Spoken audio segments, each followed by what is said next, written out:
Carta aos Efésios, capítulo 1. Paulo, apóstolo de Cristo Jesus pela vontade de Deus, aos santos e fiéis em Cristo Jesus que estão em Éfeso. A vocês, graça e paz da parte de Deus nosso Pai e do Senhor Jesus Cristo. Bendito seja o Deus e Pai de nosso Senhor Jesus Cristo, que nos abençoou com todas as bênçãos espirituais nas regiões celestiais em Cristo. Porque Deus nos escolheu nele antes da criação do mundo, para sermos santos e irrepreensíveis em sua presença. Em amor, nos predestinou para sermos adotados como filhos, por meio de Jesus Cristo, conforme o bom propósito da sua vontade, para o louvor da sua gloriosa graça, a qual nos deu gratuitamente no amado. Nele temos a redenção por meio de seu sangue, o perdão dos pecados, de acordo com as riquezas da graça de Deus, a qual ele derramou sobre nós com toda a sabedoria e entendimento, e nos revelou o mistério da sua vontade de acordo com o seu bom propósito que ele estabeleceu em Cristo.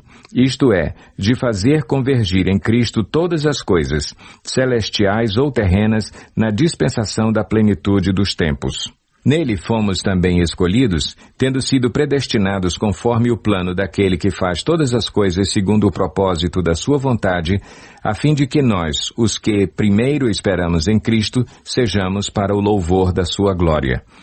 Quando vocês ouviram e creram na palavra da verdade, o evangelho que os salvou, vocês foram selados em Cristo com o Espírito Santo da promessa, que é a garantia da nossa herança até a redenção daqueles que pertencem a Deus, para o louvor da sua glória. Por essa razão, desde que ouvi falar da fé que vocês têm no Senhor Jesus e do amor que demonstram para com todos os santos, não deixo de dar graças por vocês, mencionando-os em minhas orações. Peço que o Deus de nosso Senhor Jesus Cristo, o glorioso Pai, lhes dê espírito de sabedoria e de revelação no pleno conhecimento dele. Oro também para que os olhos do coração de vocês sejam iluminados, a fim de que vocês conheçam a esperança para a qual ele os chamou, as riquezas da gloriosa herança dele nos santos e a incomparável grandeza do seu poder para conosco, os que cremos, conforme a atuação da sua poderosa força. Esse poder ele exerceu em Cristo, ressuscitando-o dos mortos e fazendo-o assentar-se à sua direita nas regiões celestiais, muito acima de todo governo e autoridade, poder e domínio, e de todo nome que se possa mencionar, não apenas nesta era, mas também na que há de vir. Deus colocou todas as coisas debaixo de seus pés e o designou cabeça de todas as coisas para a igreja, que é o seu corpo, a plenitude daquele que enche todas as coisas em toda e qualquer circunstância. Capítulo 2. Vocês estavam mortos em suas transgressões e pecados, nos quais costumavam viver, quando seguiam a presente ordem deste mundo e o príncipe do poder do ar, o espírito que agora está atuando nos que vivem na desobediência. Anteriormente, todos nós também vivíamos entre eles, satisfazendo as vontades da nossa carne, seguindo os seus desejos e pensamentos. Como os outros, éramos por natureza merecedores da ira. Todavia Deus, que é rico em misericórdia, pelo grande amor com que nos amou, deu-nos vida com Cristo, quando ainda estávamos mortos em transgressões, pela graça vocês são salvos. Deus nos ressuscitou com Cristo e com ele nos fez assentar nos lugares celestiais em Cristo Jesus, para mostrar nas eras que hão de vir a incomparável riqueza de sua graça, demonstrada em sua bondade para conosco em Cristo Jesus. Pois vocês são salvos pela graça por meio da fé, e isto não vem de vocês, é dom de Deus, não por obras, para que ninguém se glorie. Porque somos criação de Deus realizada em Cristo Jesus, para fazermos boas obras, as quais Deus preparou antes para nós as praticarmos.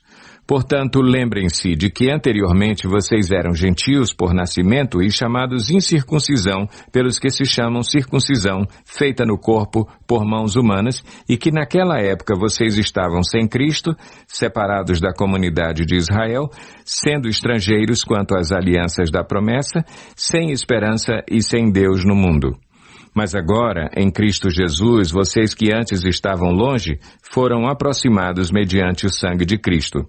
pois ele é a nossa paz, o qual de ambos fez um e destruiu a barreira, o muro de inimizade, anulando em seu corpo a lei dos mandamentos expressa em ordenanças. O objetivo dele era criar em si mesmo dos dois um novo homem, fazendo a paz e reconciliar com Deus os dois em um corpo, por meio da cruz, pela qual ele destruiu a inimizade. Ele veio e anunciou paz a vocês que estavam longe e paz aos que estavam perto, pois por meio dele, tanto nós como vocês temos acesso ao Pai por um só Espírito.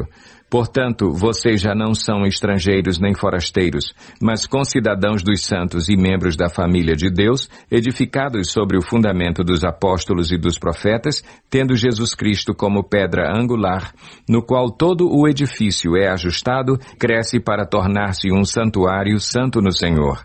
Nele, vocês também estão sendo edificados juntos para se tornarem morada de Deus por seu Espírito. Capítulo 3.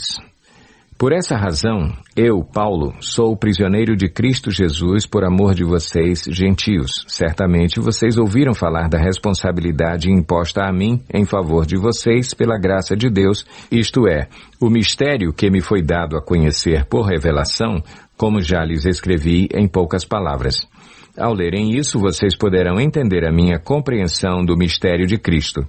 Esse mistério não foi dado a conhecer aos homens de outras gerações, mas agora foi revelado pelo Espírito aos santos apóstolos e profetas de Deus, significando que, mediante o Evangelho, os gentios são co-herdeiros com Israel, membros do mesmo corpo e coparticipantes da promessa em Cristo Jesus. Deste Evangelho me tornei ministro pelo dom da graça de Deus a mim concedida, pela operação de seu poder. Embora eu seja o menor dos menores de todos os santos, foi-me concedida esta graça de anunciar aos gentios as insondáveis riquezas de Cristo e esclarecer a todos a administração deste mistério que, durante as épocas passadas, foi mantido oculto em Deus, que criou todas as coisas. A intenção dessa graça era que agora, mediante a Igreja, a multiforme sabedoria de Deus se tornasse conhecida dos poderes e autoridades nas regiões celestiais, de acordo com o seu eterno plano que ele realizou em Cristo Jesus, nosso Senhor, por intermédio de quem temos livre acesso a Deus em confiança pela fé nele. Portanto, peço-lhes que não desanimem por causa das minhas tribulações em seu favor, pois elas são uma glória para vocês. Por essa razão, ajoelho-me diante do Pai, do qual recebe o nome toda a família, nos céus e na terra. Oro para que, com as suas gloriosas riquezas, Ele os fortaleça no íntimo do seu ser com poder, por meio do seu Espírito, para que Cristo habite no coração de vocês mediante a fé. E oro para que, estando arraigados e alicerçados em amor, vocês possam, juntamente com todos os santos, compreender a largura, o comprimento, a altura e a profundidade, e conhecer o amor de Cristo que excede todo o conhecimento, para que vocês sejam cheios de toda a plenitude de Deus. Àquele que é capaz de fazer infinitamente mais do que tudo o que pedimos ou pensamos, de acordo com o seu poder que atua em nós, a ele seja a glória na Igreja e em Cristo Jesus por todas as gerações, para todo o sempre. Amém. Capítulo 4. Como prisioneiro no Senhor, rogo-lhes que vivam de maneira digna da vocação que receberam. Sejam completamente humildes e dóceis e sejam pacientes, suportando uns aos outros com amor. Façam todo o esforço para conservar a unidade do Espírito pelo vínculo da paz. Há um só corpo e um só Espírito, assim como a esperança para a qual vocês foram chamados é uma só. Há um só Senhor, uma só fé, um só batismo, um só Deus e Pai de todos, que é sobre todos, por meio de todos e em todos. E a cada um de nós foi concedida a graça, conforme a medida repartida por Cristo. Por isso é que foi dito, quando ele subiu em triunfo às alturas, levou cativos muitos prisioneiros e deu dons aos homens. Que significa ele subiu, senão que também havia descido às profundezas da terra? Aquele que desceu é o mesmo que subiu acima de todos os céus, a fim de encher todas as coisas. E ele designou alguns para apóstolos, outros para profetas, outros para evangelistas e outros para pastores e mestres, com o fim de preparar os santos para a obra do ministério, para que o corpo de Cristo seja edificado, até que todos alcancemos a unidade da fé e do conhecimento do Filho de Deus e cheguemos à maturidade, atingindo a medida da plenitude de Cristo. O propósito é que não sejamos mais como crianças, levados de um lado para outro pelas ondas, nem jogados para cá e para lá por todo o vento de doutrina e pela astúcia e esperteza de homens que induzem ao erro. Antes, seguindo a verdade em amor, cresçamos em tudo naquele que é a cabeça, Cristo. Dele todo o corpo, ajustado e unido pelo auxílio de todas as juntas, cresce e edifica-se a si mesmo em amor, na medida em que cada parte realiza sua função. Assim eu lhes digo, e no Senhor insisto, que não vivam mais como os gentios que vivem na inutilidade dos seus pensamentos. Eles estão obscurecidos no entendimento e separados da vida de Deus por causa da ignorância em que estão, devido ao endurecimento do seu coração. Tendo perdido toda a sensibilidade, eles se entregaram à depravação, cometendo com avidez toda espécie de impureza. Todavia não foi isso que vocês aprenderam de Cristo. De fato, vocês ouviram falar dele e nele foram ensinados de acordo com a verdade que está em Jesus.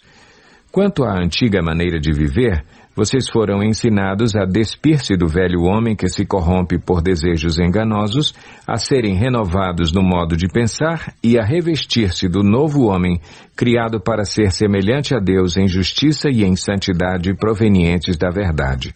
Portanto, cada um de vocês deve abandonar a mentira e falar a verdade ao seu próximo, pois todos somos membros de um mesmo corpo. Quando vocês ficarem irados, não pequem.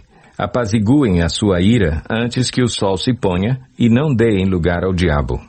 O que furtava, não furte mais. Antes trabalhe, fazendo algo de útil com as mãos, para que tenha o que repartir com quem estiver em necessidade. Nenhuma palavra torpe saia da boca de vocês, mas apenas a que for útil para edificar os outros conforme a necessidade, para que conceda graça aos que a ouvem. Não entristeçam o Espírito Santo de Deus com o qual vocês foram selados para o dia da redenção. Livrem-se de toda a amargura, indignação e ira, gritaria e calúnia, bem como de toda maldade. Sejam bondosos e compassivos uns para com os outros, perdoando-se mutuamente, assim como Deus os perdoou em Cristo. Capítulo 5. Portanto, sejam imitadores de Deus como filhos amados e vivam em amor, como também Cristo nos amou e se entregou por nós como oferta e sacrifício de aroma agradável a Deus.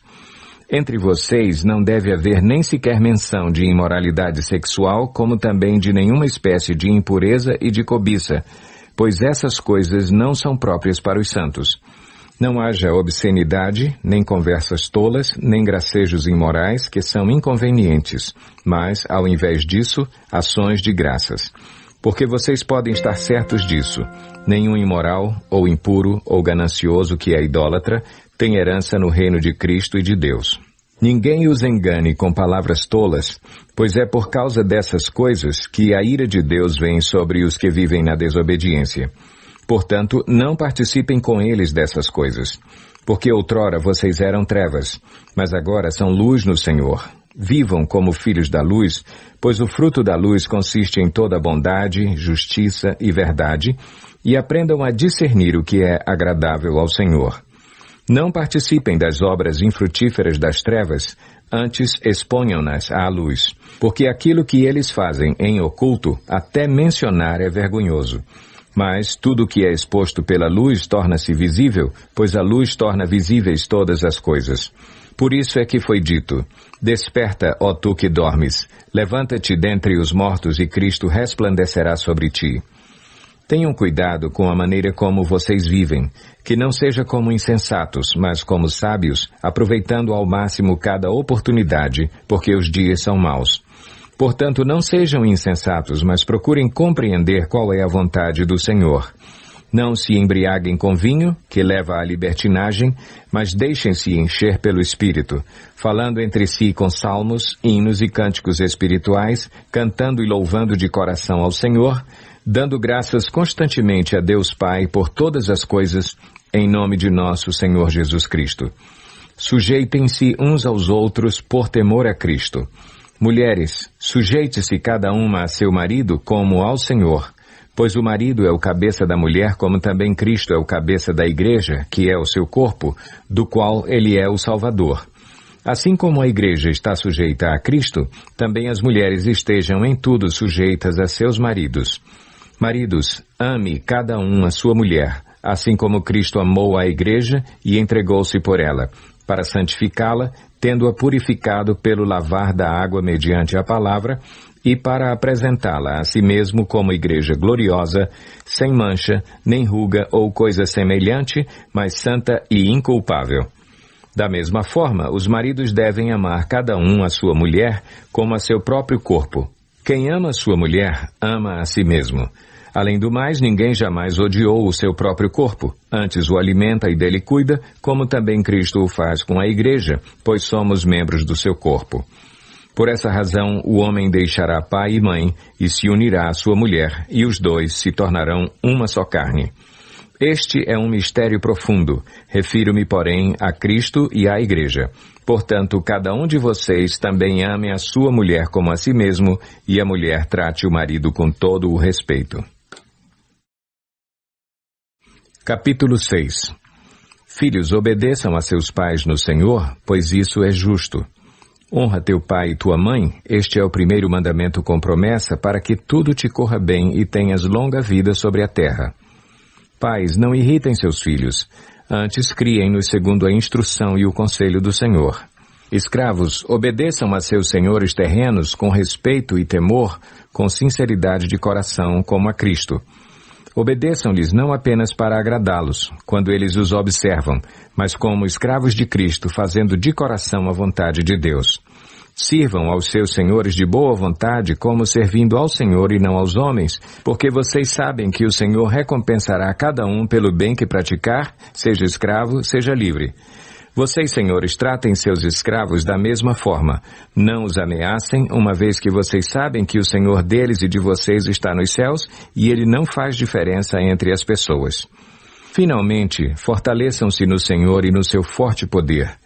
Vistam toda a armadura de Deus para poderem ficar firmes contra as ciladas do diabo, pois a nossa luta não é contra seres humanos, mas contra os poderes e autoridades, contra os dominadores deste mundo de trevas, contra as forças espirituais do mal nas regiões celestiais. Por isso, vistam toda a armadura de Deus para que possam resistir no dia mau e permanecer inabaláveis depois de terem feito tudo. Assim, mantenham-se firmes, cingindo-se com o cinto da verdade, vestindo a couraça da justiça e tendo os pés calçados com a prontidão do Evangelho da paz. Além disso, usem o escudo da fé, com o qual vocês poderão apagar todas as setas inflamadas do maligno. Usem o capacete da salvação e a espada do Espírito, que é a palavra de Deus. Orem no Espírito em todas as ocasiões, com toda oração e súplica. Tendo isso em mente, estejam atentos e perseverem na oração por todos os santos.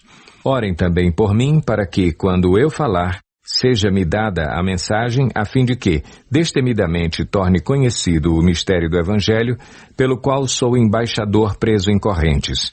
Orem para que, permanecendo nele, eu fale com coragem como me cumpre fazer. Tíquico, o irmão amado e fiel servo do Senhor, lhes informará tudo, para que vocês também saibam qual é a minha situação e o que estou fazendo. Enviei-o a vocês por essa mesma razão, para que saibam como estamos e para que ele os encoraje. Paz seja com os irmãos, e amor com fé da parte de Deus Pai e do Senhor Jesus Cristo. A graça seja com todos os que amam a nosso Senhor Jesus Cristo com amor incorruptível.